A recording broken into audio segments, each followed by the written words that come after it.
casa.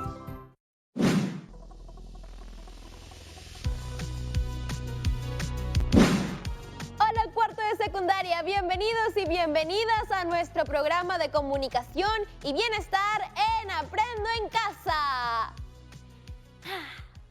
Así es, amigas y amigos, hoy conversaremos acerca de cómo manejar mejor nuestras emociones en tiempos de distanciamiento social. Yo he estado practicando yoga para relajarme un poco. Al comienzo no nos imaginamos que esta pandemia iba a durar tanto, pero ahora pasan los meses y como que no es tan fácil pasar tanto tiempo en casa, lejos de nuestras amistades y casi sin poder pasear. Y para poder descubrir cómo la pasan ustedes, vayamos a nuestro segmento Doctora Educación. ¿Sientes que eres objeto de burlas? ¿Sientes que tus compañeras o compañeros no te comprenden? No te preocupes, ha llegado la Doctora Educación, el segmento para ayudarte con tus problemas escolares. Adelante, doctora. ¿Cómo están, mi querida promoción 2021? Yo sé, la pandemia nos está afectando demasiado. Lo he visto en sus mensajes de esta semana. Pero no se preocupen, aquí está su Doctora Educación para darles una mano. Vamos con los mensajes del día. Hola, Doctora Educación. Mire, yo la verdad ya no puedo más con las cifras de la pandemia. Me entristece verlas. Para muchos será un número nomás, pero son personas que nos dejan y muchas veces personas cercanas. Además, me genera incertidumbre. ¿Qué pasa si yo me enfermo? ¿O si a mis papás les pasa algo? Querido Juan, las preguntas que te haces son muy válidas y nos las hacemos todas las personas. No estás solo en esto. Además, tienes razón. Cada pérdida significa una familia triste y puede ser abrumador pensar en cuántas se encuentran así ahora mismo. Sin embargo, a veces es bueno apagar un rato las noticias. No te digo que vivas desinformado, para nada. Me refiero a destinar un momento al día para ellas, para luego ya poder dedicarnos a otros asuntos. Asimismo, recuerda que mientras mantengas la higiene, el uso de la mascarilla y la distancia, la posibilidad de contagio es baja. Sé que acostumbrarse a estas medidas no es sencillo, pero cumplirlas te dará la calma que necesitas. Ahora vamos con otro mensaje. Por aquí tengo uno de Paulina y dice así. Doctora Educación, ¿qué tal? Le escribo porque ando preocupada. La vez pasada me dio un resfrío simple y yo pensé que era coronavirus. Encima, mis papás no han podido trabajar en los últimos meses porque son guías turísticos y ahora no hay muchos viajes. Esto me ha generado mucha angustia. ¿Qué pasa si me enfermo cuando ellos están sin trabajo? Querida Paulina, te entiendo totalmente porque a mí me dolía la garganta en estos días y pensé que tenía el virus también. Creo que es esencial conocer los síntomas de esta enfermedad para no interpretar cualquier molestia erróneamente. Sobre el tema del empleo, creo que debes comunicarle a tus padres cómo te sientes, pues tal vez ellos tienen una respuesta de alivio para ti. A veces, los padres tienen las cosas más bajo control de lo que una sospecha. Estoy segura de que tienen un plan, y si no es así, juntos en familia podrán identificar nuevas oportunidades para salir adelante. Y hablando de eso, de salir adelante, vamos a conocer el testimonio de Raúl. Doctora Educación, ¿cómo le va? Le cuento que mi familia y yo somos sobrevivientes del coronavirus. A todos nos dio. Le confieso que, aunque ya estoy recuperado, he sentido mucha discriminación por haber tenido el virus. La gente me decía, seguro fueron irresponsables. Y yo no creo eso. Gracias, Raúl, por compartirnos tu testimonio. Yo justo vi un video de una doctora que denunciaba sufrir discriminación en su barrio. Por trabajar en un hospital, le gritaban desde las ventanas que se mude a otro lado. También están, como tú mencionas, los prejuicios asociados a las personas que se contagian. Yo te aconsejo no hacerles caso. No deberíamos ser tan duros, pues no sabemos verdaderamente cuál es la historia detrás de cada caso de contagio. Y además, así la supiéramos, esta no debe ser motivo de maltrato a nadie. Evitemos sumar más dolor a los tiempos difíciles que vivimos. Bueno, creo que hemos terminado por hoy. Este segmento siempre se va volando. Conmigo será hasta una próxima ocasión. Esto fue Doctora Educación, el espacio hecho para leerte, escucharte y aconsejarte sobre tus problemas escolares. Y recuerden, este espacio no tiene auspiciadores, así que solo llega gracias al cariño de la gente. ¡Wow! Qué importante es aprender a lidiar con nuestras emociones. Y qué difícil, ¿no? Durante este tiempo hemos descubierto lo importante que es estar rodeadas y rodeados de las personas que queremos para estar bien. Y ahora, de pronto, nos tenemos que alejar para cuidarlos.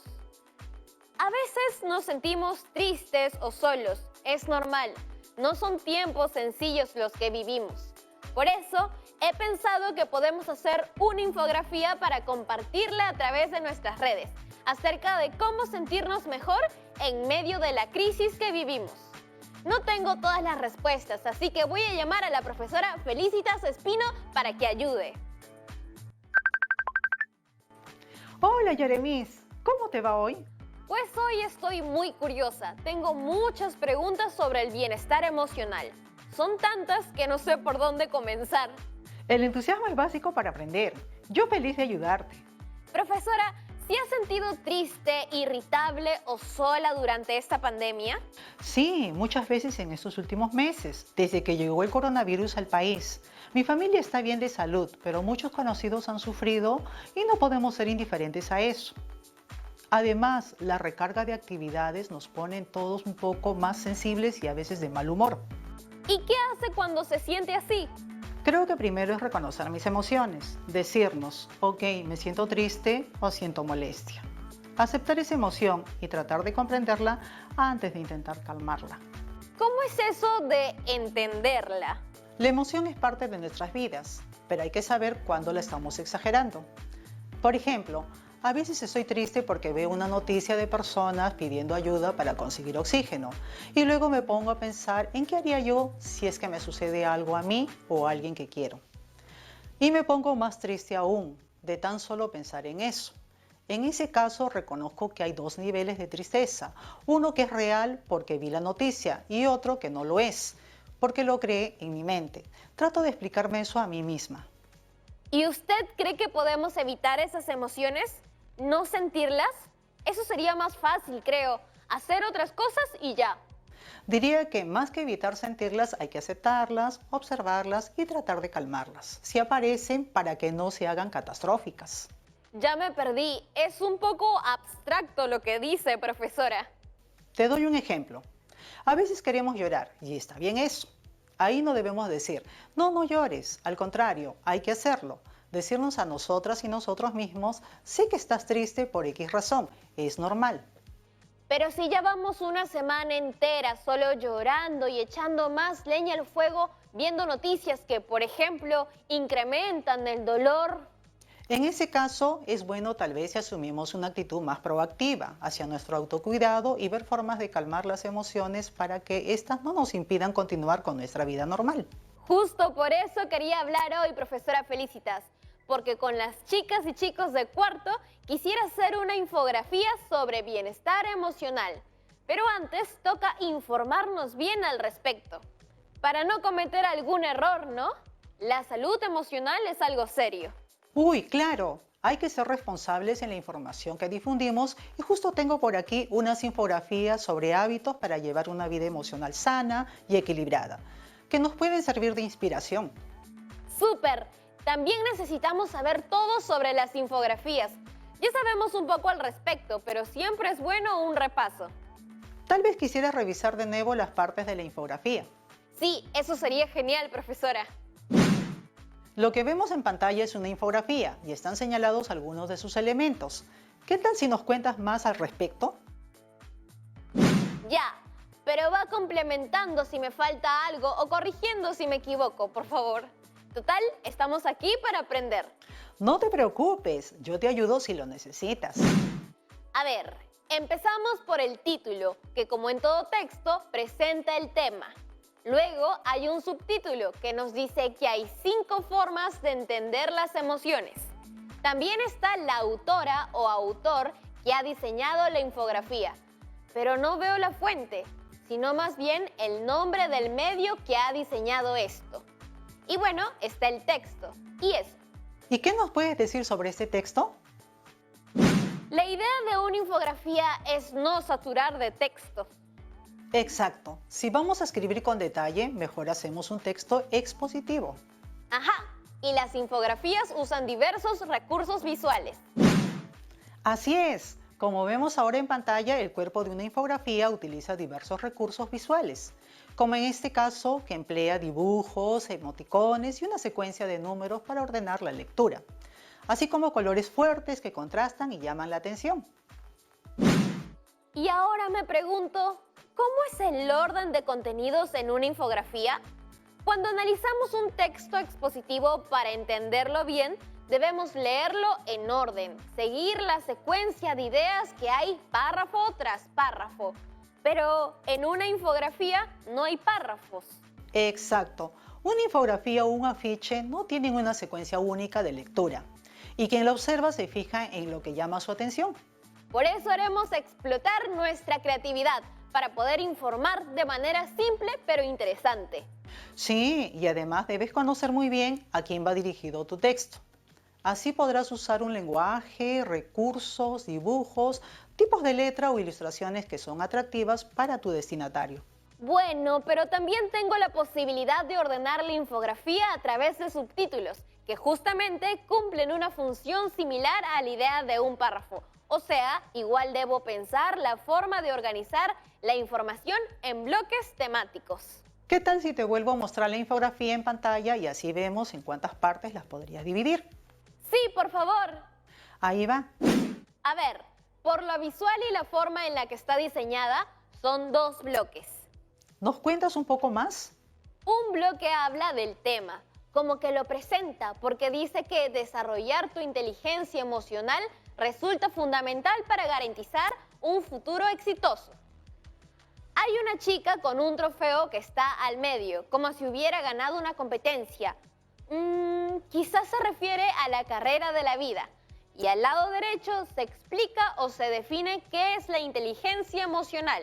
O sea, en esta primera parte se presenta el concepto de inteligencia emocional y por qué es importante tenerla desarrollada. Me parece que este primer bloque es como una introducción. Y hablando de bloques, profesora, ¿le parece si vemos el segundo tras la pausa? Bien por mí, ya regresamos.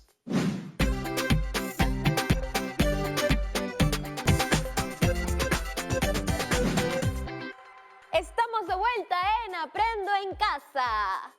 Profesora Felicitas, quiero saber más y seguir leyendo para hacer la mejor infografía posible sobre bienestar emocional. ¿Seguimos con las partes de la infografía? Claro que sí. Analicemos el segundo bloque de la infografía. Bueno, la segunda parte es muy fácil de entender porque tiene un subtítulo que se pregunta acerca de cómo obtener mayor inteligencia emocional y enumera con dibujos 5 formas de obtenerla. Empieza con conoce tus propias emociones, justo lo que estábamos hablando. Sí, y luego sigue el número 2, maneja tus emociones. Número 3, automotivación. Número 4, reconoce las emociones de los demás. Y finalmente, 5, establece relaciones. Ya me quedó más claro esto de las partes de la infografía y en los próximos días nos vamos a meter de lleno a preparar y elaborar una. Pero aún tengo muchas dudas del tema. Me pregunto, ¿qué hacer cuando nos sentimos tristes y solas o solos? ¿Y qué hacer para sentirnos mejor en este contexto? Has llamado a la persona perfecta, Yarimis. Tú tranquila, yo ayudo con eso también. Ya, profesora, pero quisiera que sean consejos novedosos y fáciles de entender. No te preocupes, justo he traído un material para compartir aquí en el programa. Lo he sacado de la Guía Práctica de Bienestar Emocional del Ministerio de Salud de Chile, publicado este año. Habla de todo lo que está viviendo el mundo en tiempos del COVID-19. ¡Uy, preciso para nosotros! Eso pensé. Muéstrelo, profesora Felicitas, por favor. Ya veo. Parece un texto que nos va a dar recomendaciones de cómo podemos vivir este tiempo de aislamiento social. De ahí veo subtítulos que se reconocen porque tienen un tamaño de letra más grande y están en negrita. Y asumo son las recomendaciones. Por el diseño, lo del tamaño más pequeño debe ser el desarrollo de cada punto. Ahora, profundicemos un poco sobre sus ideas. Ya, voy a leer en mi mente y resaltar algunas. Las principales. ¿Y bien?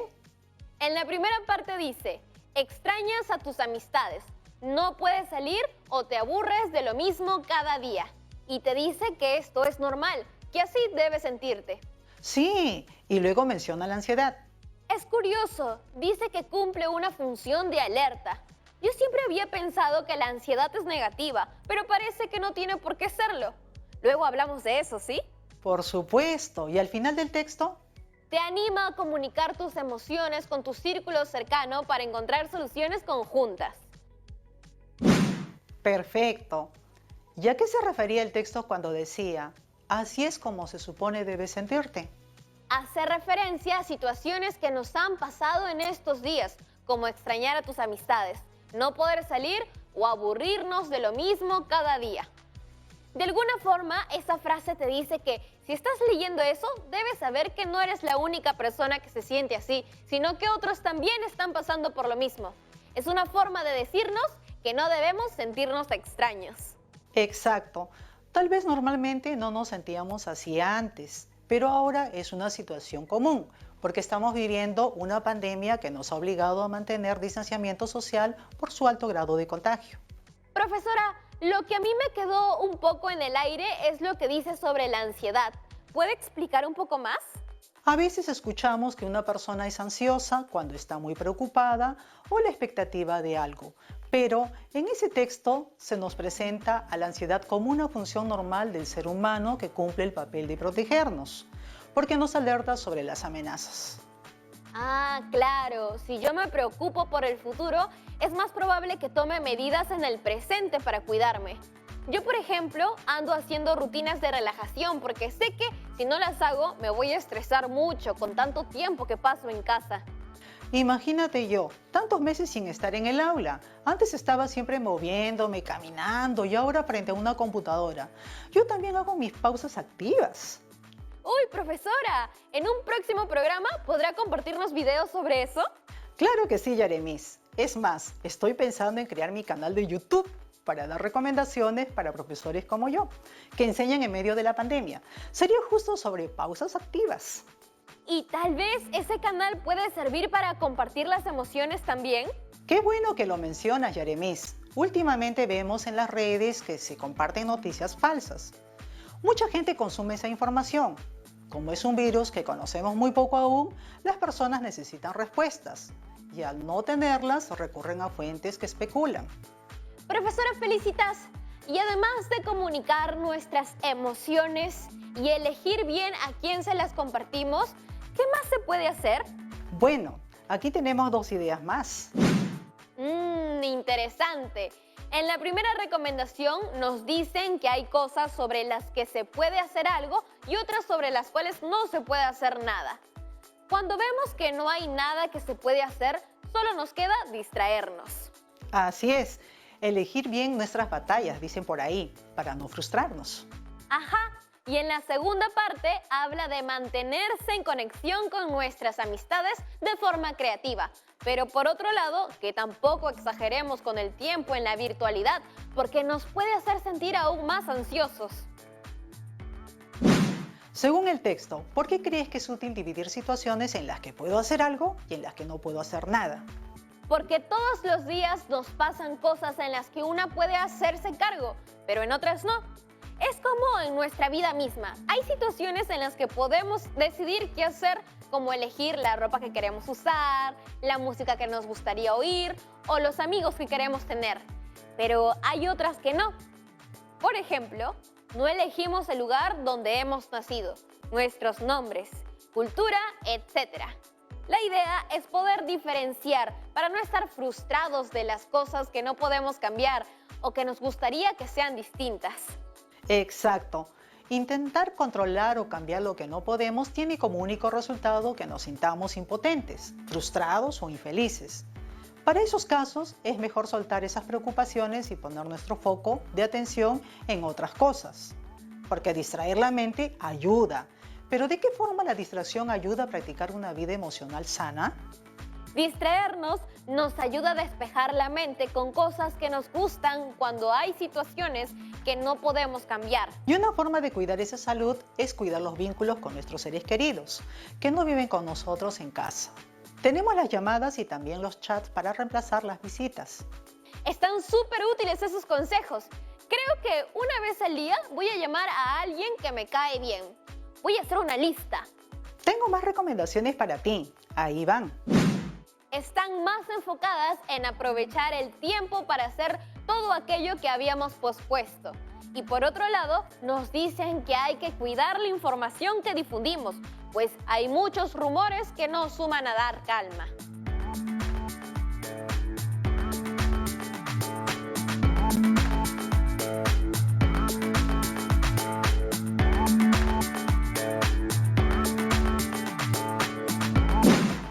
¿De qué forma tú aprovechas el tiempo, Yaremis? Bueno, he estado pensando que antes pasaba como 4 horas al día en el bus para llegar a lugares y ahora las puedo aprovechar para aprender cosas nuevas. No solo esto del yoga y la relajación. La semana pasada estuve viendo videos para aprender locución y hablar como dibujo animado. También uso mi guitarra. ¿Ves? Aprovechar el tiempo nos ayuda a cuidar nuestra salud mental. Nos ayuda a no preocuparnos y a tener la atención en otras cosas que no son la pandemia y el bombardeo de noticias que vemos en los diarios o la televisión, o las fotos y videos que recibimos por mensajes en los grupos de chat con alertas, remedios o la cura del coronavirus. Hay personas que toman lejía para curarse del coronavirus y eso es peor, más dañino todavía.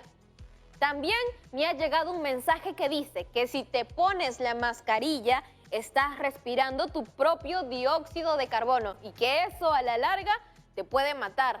Y nada que ver, la gente se pasa. Por eso, creo que en nuestras manos está siempre leer, investigar e ir a la fuente original y verificar que esa información sea confiable. Perfecto. Ahora vamos con los últimos consejos del día. Ya veo. Aquí se habla sobre la importancia de ayudar y solicitar ayuda cuando la necesitemos.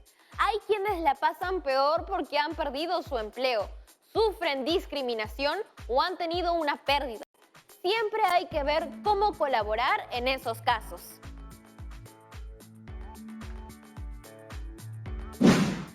¿Cómo podríamos ayudar? Bueno, si nos sentimos más fuertes y más preparados, podemos ser un soporte emocional para esas personas. Cada quien debe conocerse y saber cómo se siente cómodo colaborando. Por ejemplo, a mí se me da bien escuchar en silencio y sin juzgar. Creo que de esa manera ayudo. También puedo dar palabras de cariño y compartir las páginas de personas profesionales que hacen trabajo voluntario por la pandemia. En las redes sociales están las abogadas pro bono, que te ayudan si hay casos, por ejemplo, de despidos. O Psicología por el Perú, que son personas que te dan citas en caso de problemas de salud mental causados por el coronavirus. Ahora tenemos algunas preguntas de nuestros estudiantes de cuarto.